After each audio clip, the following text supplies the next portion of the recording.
When you are given an opportunity to address a massive crowd of people, be careful what you say. Welcome to Beyond the Screen, I'm Nate, and these are the top 10 worst celebrity interviews that destroyed their careers. Number 10, John Mayer. John may be known for spending time with the ladies, but it's not all peaches and cream. The musician was doing an interview with Playboy magazine in 2010, and now I know it involves Playboy, who are notoriously provocative, but even they thought this interview was just a bit too much. John gets into some pretty graphic depictions of things that he wanted to do to Jessica Simpson using language that cannot be repeated online. He then ventures off the physical intimacy side of things and instead begins to speak about his, and I quote, hood pass, claiming that he had become so popular among black people that he could get away with anything he wanted. And then he called it an N-word pass.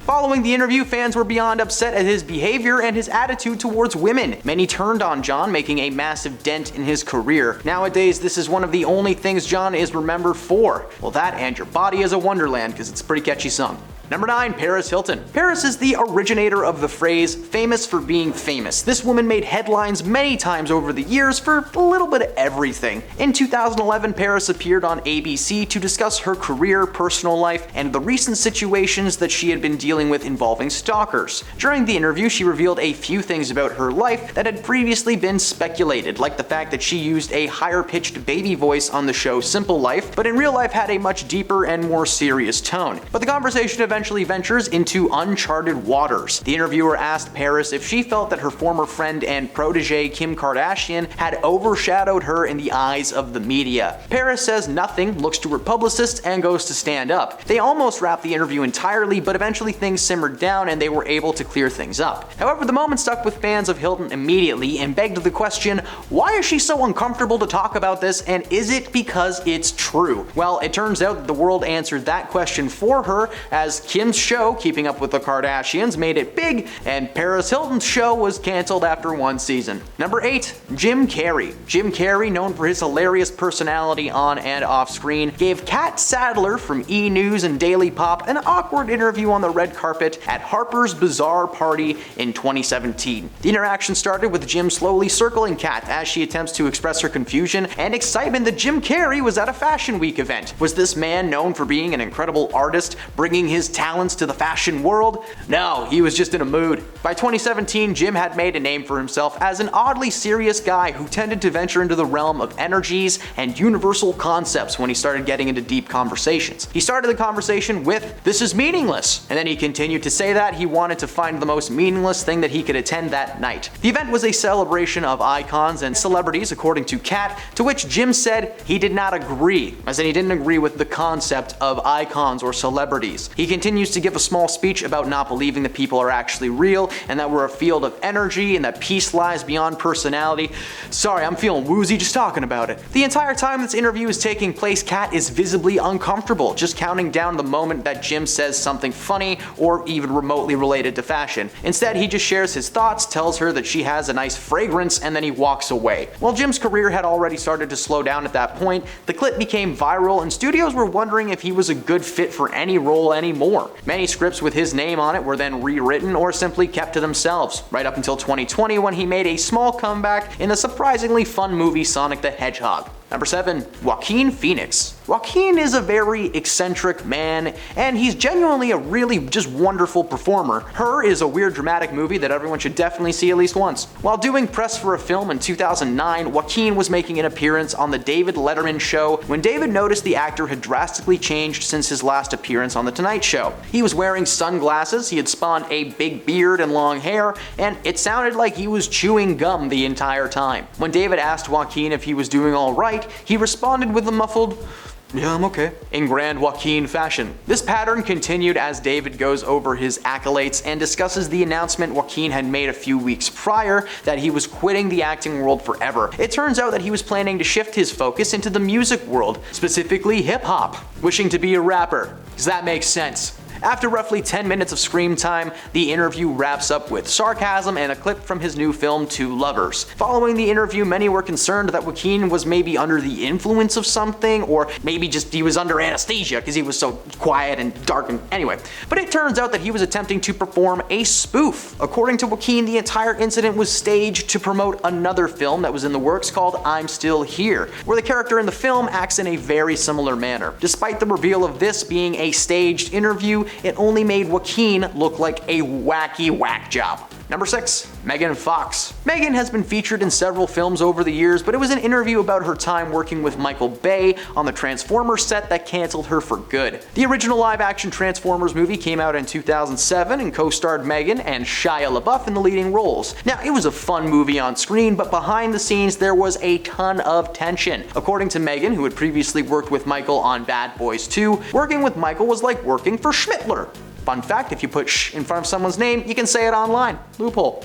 Of course, Michael didn't appreciate being compared to one of the worst men in human history, so many speculated that her being left out of the third movie may have had something to do with the behind-the-scenes drama. She went on to call him bland and claiming that he had no personality or social skills of any kind, which is just rude. When the comments were made public, her career began to slowly suffer. Not only was she written out of the Transformers series, but she was forced to make a public apology and retracted the statements following the massive slew of backlash. She took a few years off, but Michael himself later acknowledged the missteps on both their parts and not only accepted the retraction, but the pair were able to patch things up and work together on the live-action Teenage Mutant Ninja Turtles movies. Awesome! Number 5. Jesse Eisenberg. Jesse may not be the busiest bee that he once was, but that's probably because when he's off camera, he's a little stingy with the details. While doing an interview with Romina Puga for her online series Say My Name, Jesse was promoting his new film, Now You See Me. From the moment the camera rolls, Jesse is just obviously annoyed with the situation and with Romina herself. When she refers to Morgan Freeman as Freeman, he asks if she's on like a baseball team with him or something. What's wrong with referring to someone by their last name, huh? Eisenberg continued to poke fun at Romina as she attempted to do some sleight of hand magic, accidentally revealing some scribbles written on her palm. Jesse berates her for being so forgetful that she had to write things down on her hand and then asks her not to refer to Morgan Freeman as Freeman again. When she asks Eisenberg to do a card trick, he learned on set he compared Romina to the comedian Carrot Top, who's universally panned as a terrible comedian. If you're watching this, I'm really sorry, Carrot Top. Also, Carrot Top watches my videos? When the trick is done, Romina doesn't play along, further frustrating Jesse beyond belief. What's funny about this interview is it actually impacted both people involved. While Jesse continues to work, it's in a much smaller capacity, and his hits are few and far between. Meanwhile, Romina received lots of flack for delivering such a bad interview that she eventually stopped doing the show altogether. Number 4. David Letterman. Now, David Letterman has been around for a long time, and while he did eventually get replaced with Stephen Colbert, it was after many, many years of being extremely odd towards his female guests. There are several examples over the years of David being just a little bit too intimate with his guests, including a time when he would not stop telling Jennifer Aniston how good her legs looked in her dress. He literally told Madonna to go kiss a man in the audience. He called Keira Knightley a lovely offering. He told Dolly Parton that he wanted to see her sweaty. The list goes on. It took way too long for someone to realize that this man was just a bit too open at times, sharing way too much information. One thing he continued to do right up until he retired in 2014 was show revealing or intimate photos of his guests without their knowledge. Like when Emma Watson was forced to explain a wardrobe malfunction after David pulled out a photo from a recent red carpet event. He brushed people's hair, he made dirty jokes, and seriously, this dude was obsessed with legs. In fact, one of the last interviews to ever take place on the show with him was with Jennifer Aniston, and he just sat there complimenting her looks for basically the entire thing. While his career was never destroyed, I thought that it would be worth a mention because this is a list of people who have done some scummy stuff on the air, and David is no exception. Number 3. Robert Pattinson. Now, I will be using the term destroyed loosely here as this incident did destroy his reputation, but he was eventually able to make a comeback. In 2018, while promoting the Twilight sequel New Moon, Robert made an appearance on the Tyra Banks show alongside his co-star Taylor Lautner. Now, things are going smooth until something takes Tyra over. She tells Robert that she wants him to bite her right on the neck like a vampire.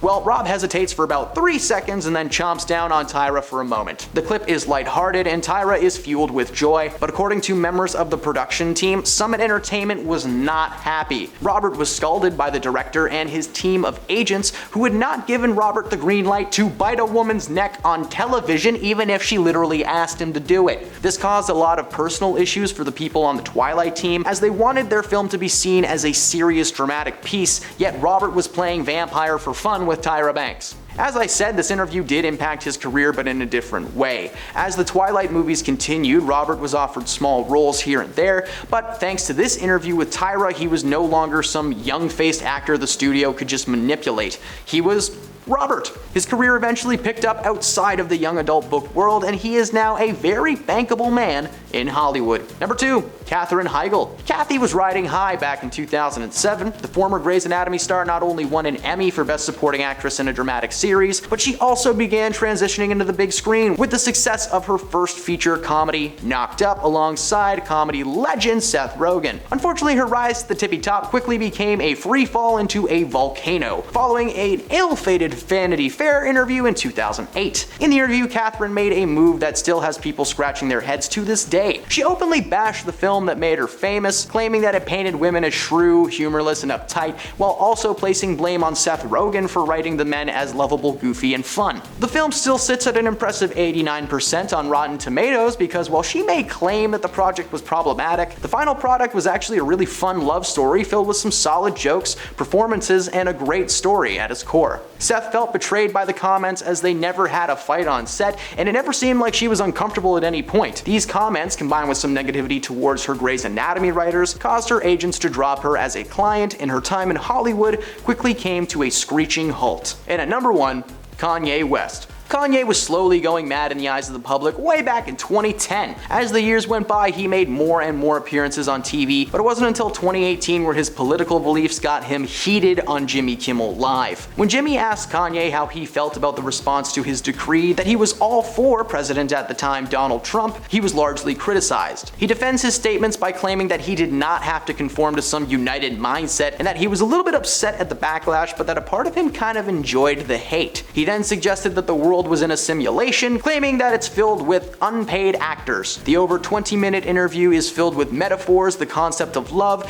and a comparison of himself to the Son of God. This interview was only a short time after his anti-Semitic tweets were circulating the internet. He even makes a joke about the anxiety of asking his publicist to appear on the show. He was fairly calm in his delivery of his opinions, but he made sure his opinions were known.